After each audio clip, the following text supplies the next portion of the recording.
I knew something was off the second I pulled up to where my mountain mansion used to sit. Gone. Flattened.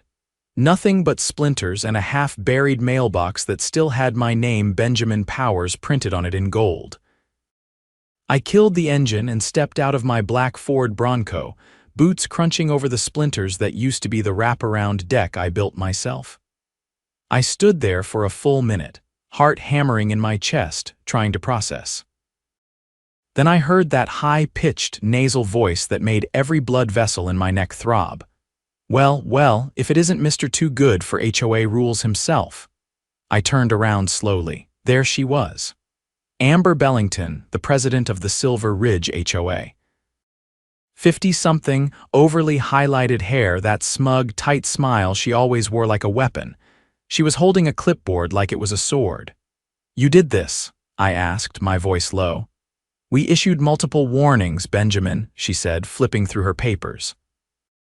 "You failed to pay over $7,000 in fines, code violations, unauthorized deck extension, non-compliant fence height, and of course, the infamous sunflower flag." I blinked. "You demolished a house over a flag." Amber raised her eyebrows like I just asked if water was wet. "It was political imagery, against HOA decorum."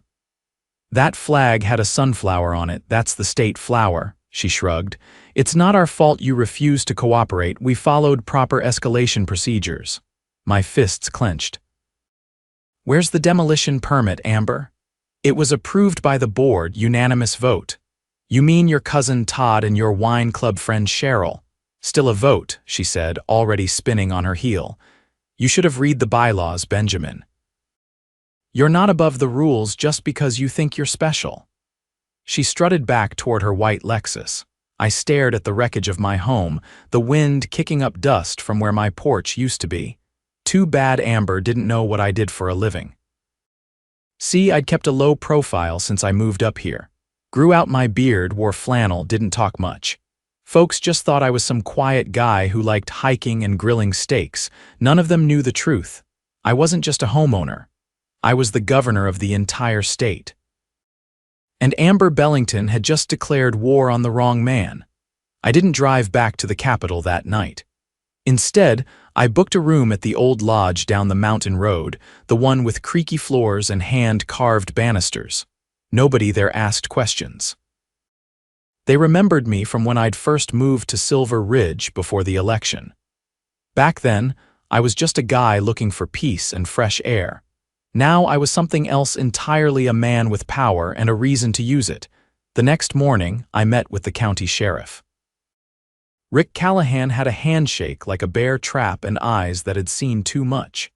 He didn't waste time on pleasantries. "You're telling me they leveled your entire house," he said, pulling a toothpick from his mouth and dropping it into a small metal tray on his desk. "I'm not telling you," I said, dropping a folder onto the desk. "I'm showing you." Inside were high-res satellite images from the state's Department of Geographic Information. I'd called in a favor less than an hour after Amber strutted off. The images showed the house standing on Wednesday. Flattened by Friday morning. No storms, no accidents, just a paid demolition crew with a backhoe and no legal permit on file with the county. Rick flipped through the pages, frowning deeper with every turn. "They told us it was an accessory structure, a shed or something, not a residence." "Didn't even go through zoning," he muttered. "They lied," I said flatly. "And that's not a civil issue, that's criminal misrepresentation." Rick sat back, nodding slowly.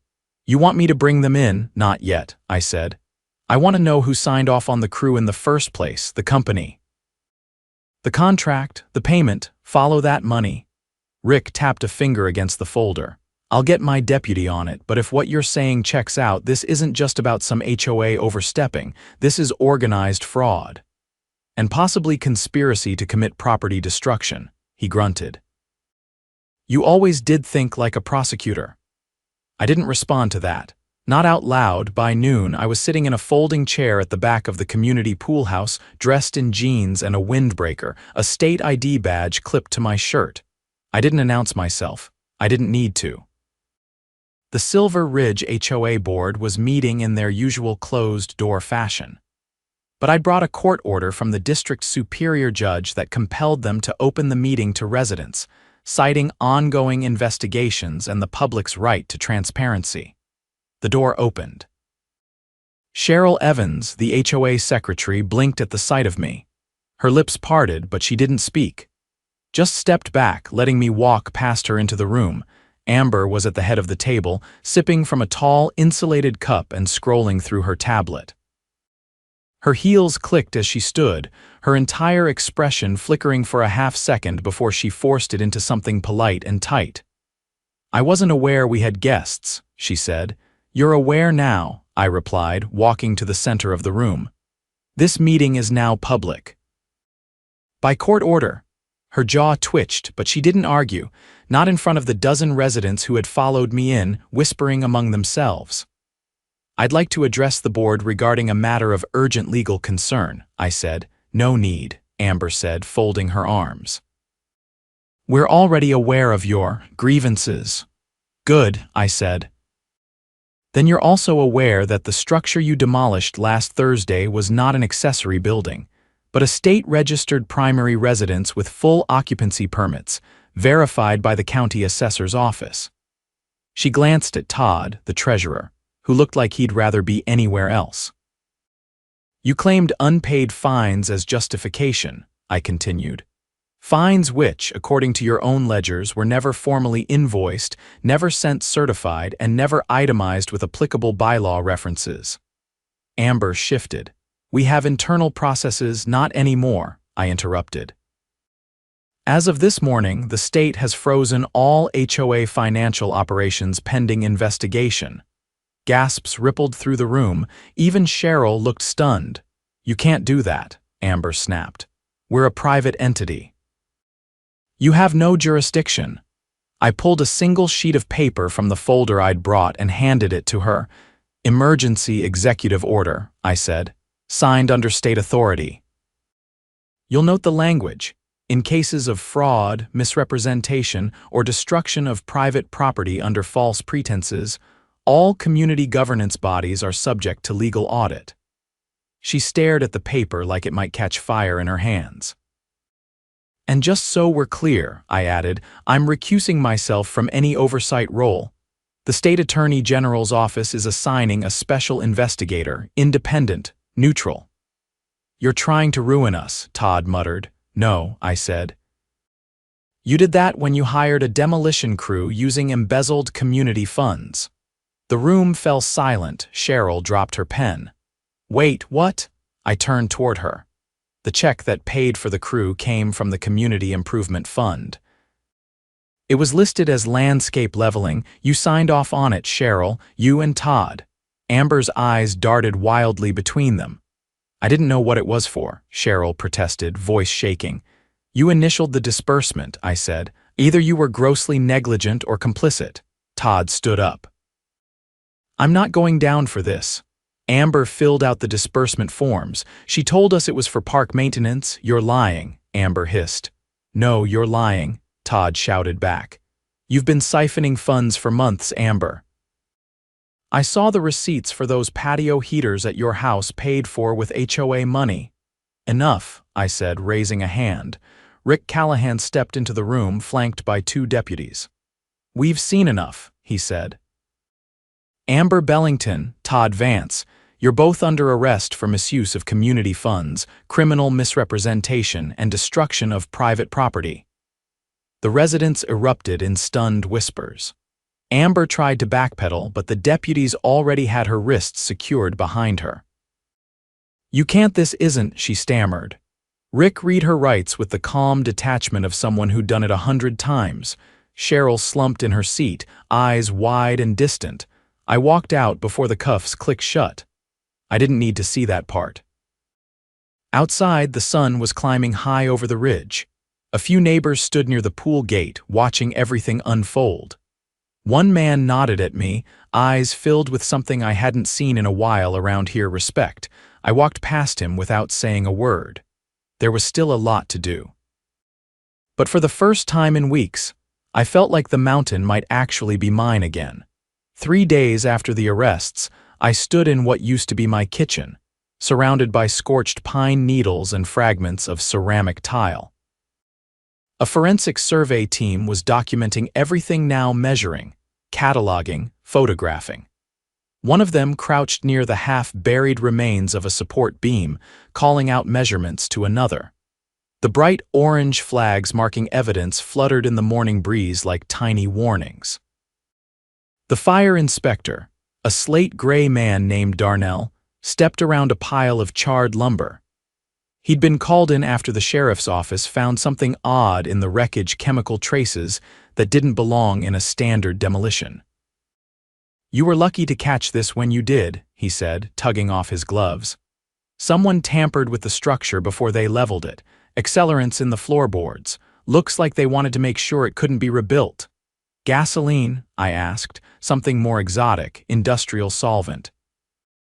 "Not something you buy at a hardware store." He gave me a long, meaningful look. "This wasn't about code violations. This was planned. Someone wanted this place erased." I stared at the crushed remains of the fireplace I'd built with reclaimed stone from an old mining town. There was no code infraction that explained soaking a house in flammable chemicals before knocking it down. "Send everything to the AG's office," I said. "Chain of custody, full report." Darnell nodded and motioned to his team. I turned away and walked back toward my truck, where a woman in tailored navy slacks and tortoise-shell glasses was waiting with a tablet in hand. "Governor Powers," she greeted me crisply. "I'm Special Investigator Lena Brooks, assigned by the Attorney General's office." "Let me guess," I said. "This is bigger than Cheryl's patio heaters." She tapped her screen, pulling up a map of Silver Ridge and the surrounding parcels. "We've uncovered financial transfers routed through shell companies tied to the HOA's improvement fund. Over the last 16 months, over $250,000 have been funneled into off-book accounts." I raised an eyebrow. "Personal enrichment?" "Partly," she said. "But most of it was used to purchase surrounding properties at auction parcels that had gone into foreclosure after residents were hit with inflated fines." "They were driving people out," I said slowly, "so they could buy the land, correct? And once they controlled enough of the surrounding lots, they planned to consolidate and sell to a development firm. We've already subpoenaed the firm's records. They had a standing agreement to purchase the entire ridge once the HOA secured 75% of the acreage." "Let me guess who brokered that deal," I said. "Amber Bellington." "She was the point of contact," Lena confirmed. "But she didn't act alone. We found emails implicating a consulting group in Denver that specializes in community revitalization projects.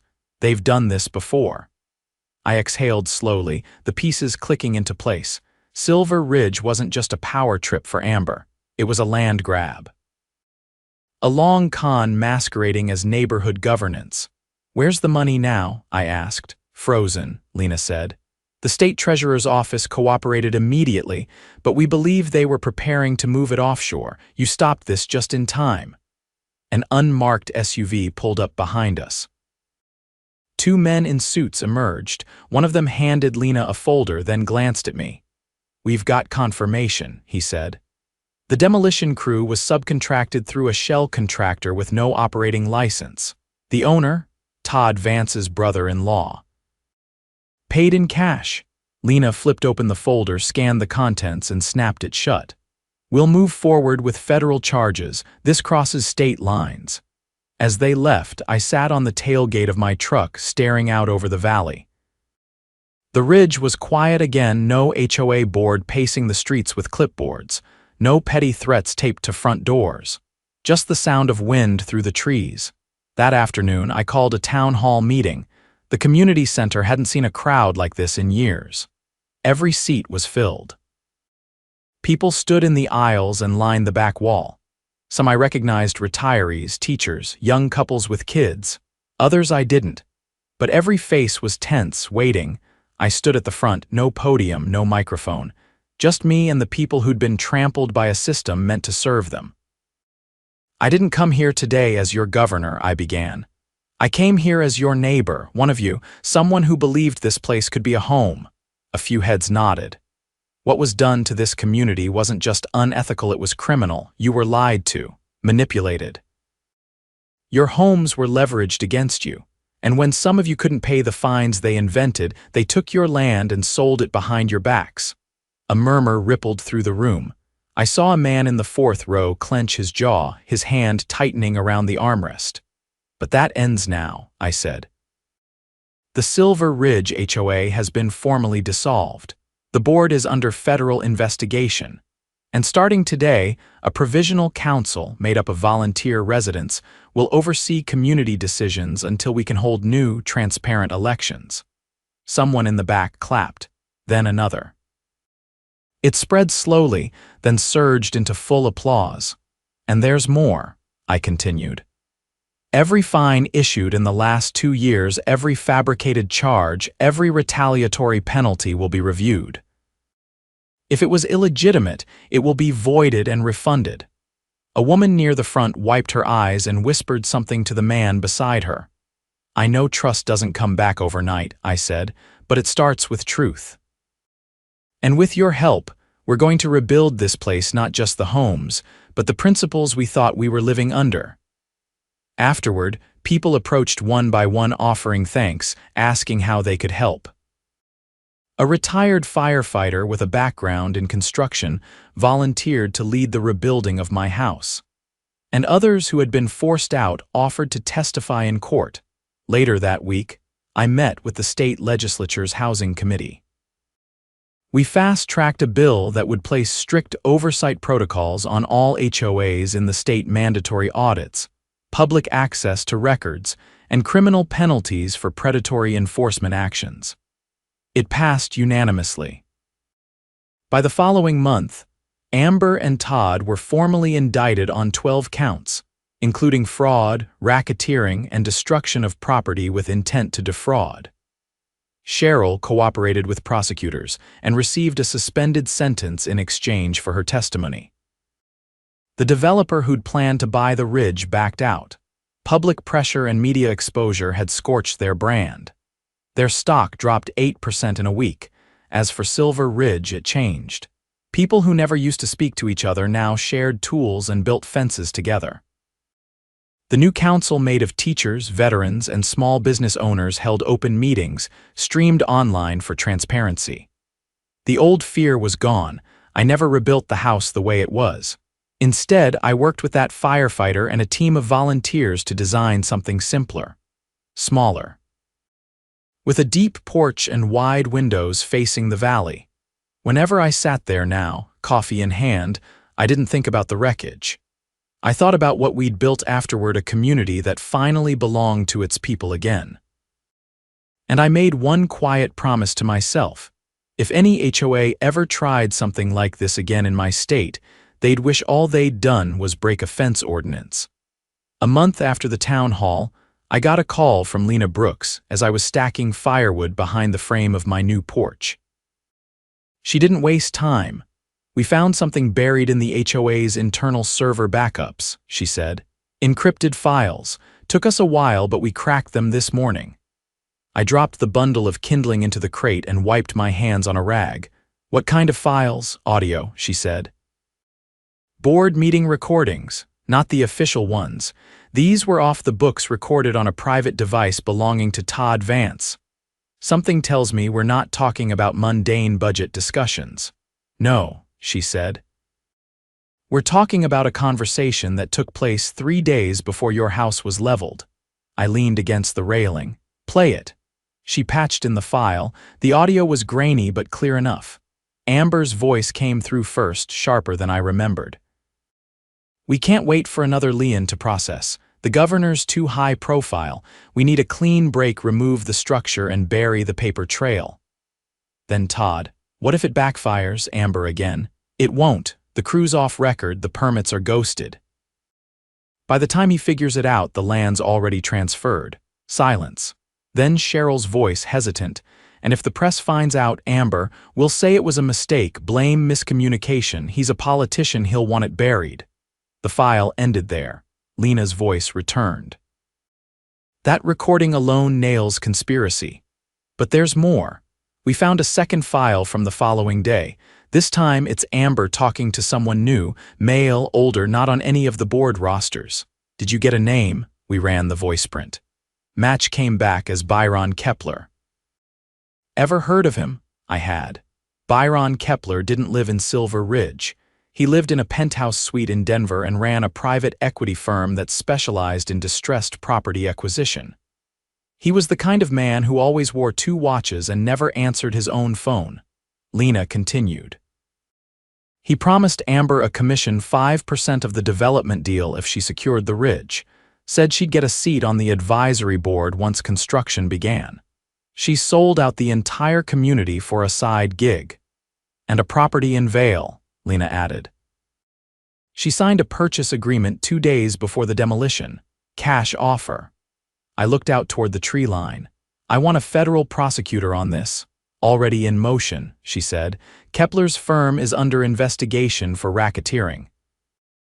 If we can link him to similar HOA land flips across the western states, we're looking at a criminal enterprise." "Get the IRS involved too," I said. "You know, a man like him didn't report that kind of side payout." After the call, I drove down to the county courthouse. The district attorney's office had already set up a task force to handle the Silver Ridge fallout, but I needed to press one more matter.